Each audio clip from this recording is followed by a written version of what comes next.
የፊት ማስክ መቀባት ለቆዳችን ብዙ ጥቅም እንደሚሰጥልን እናውቃለን። ለቆዳ ከሚሰጠው ጥቅም በላይም አልፎ አልፎ ፊታችን ማስክ መቀባት ሪላክስ የምናደርግበት መንገድም ሆኗል። ነገር ግን በአግባቡና በትክክለኛው መንገድ ካልተቀባነው ለቆዳችን ጥቅም ላይሰጥልን አሊያም አላስፈላጊ ጉዳት ሊያመጣብን ይችላል። ስለዚህ በዛሬ ቪዲዮ የፊት ማስክ ስንቀባ ማድረግ ያሉብንና የሌሉብን ነገሮች ነግራችኋለሁ። አብራችሁኝ ቆዩ። አንደኛ፣ ማስኩን ከመቀባታችን በፊት ፊታችንን መታጠብ። የፊት ማስክ ከመቀባታችን በፊት ለቆዳችን ተስማሚ በሆነ መታጠቢያ መታጠብ አለብን። ይህም ቆዳችን ላይ ያለውን ቆሻሻ፣ ቅባት፣ አቧራና ላብ ስለሚያስወግደውና የፊታችን ቀዳዳ ስለሚያጠራው ማስኩ በቀላሉ ወደ ውስጥ እንዲገባ ያደርጋል። ቆሻሻ ቆዳ ላይ ማስክ መቀባት ግን የቆዳችን ቀዳዳ ስለሚደፍን ብጉርን ያመጣል። በተጨማሪም ቆዳን ኤክስፎሊየት ማድረግም የበለጠ ጠቃሚ ነው። ከፊታችን በተጨማሪም ማስኩን በእጃችን የምንቀባ ከሆነ እጃችንንም በሳሙና መታጠብ ይኖርብናል። ምክንያቱም ከፊታችን ቆዳ ይልቅ ብዙ ቆሻሻ ያለው እጃችን ላይ ነው። በእጃችን መቀባት ካልፈለግንም በብሩሽ መቀባት እንችላለን።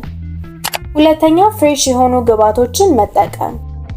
በቤት ውስጥ የሚዘጋጅ የፊት ማስክ የምንጠቀም ከሆነ ሁሌም ቢሆን ንጹህና ፍሬሽ የሆኑ ግብዓቶችን መጠቀም አለብን። ሊበላሽ የደረሰ ወይም የተበላሹ ምግብ ነክ የሆኑ ግብዓቶችን መጠቀም ቆዳችን እንዲቆጣና አለርጂ እንዲፈጠር ያደርጋል። ስለዚህ ሁሌም ቢሆን ልክ እንደምንመገበው አይነት ፍሬሽ የሆነና በንጽህና የተያዘ ግብዓትን መጠቀም አለብን። ሶስተኛ፣ ለብ ባለ ውሃ መለቅለቅ። ማስካችንን ከተቀባን በኋላ መታጠብ ይኖርብናል። ስንታጠብ ግን በጣም ቀዝቃዛም በጣም ሙቅም በሆነ ውሃ መሆን የለበትም። በተቃራኒው ለብ ያለ ውሃ ስንጠቀም ማስኩን በሚገባ አስለቅቆ ፊታችንን ግን ሙሉ ለሙሉ ድርቅ ሳያደርግብን ያጸዳልናል። አብዛኞቹ የፊት ማስኮች በሳሙና መለቅለቅ አያስፈልጋቸውም።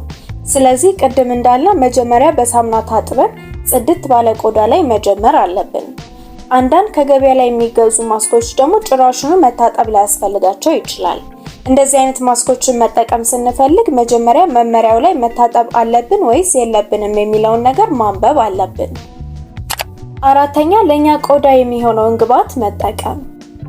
ከገበያ ላይ የፊት ማስክ ስንገዛ ለምን አይነት ቆዳ ታስቦ እንደተዘጋጀና ምን አይነት ጥቅም እንደሚሰጥ ማሸጊያው ላይ ስለሚጻፍ በቀላሉ አንብበን መግዛት እንችላለን።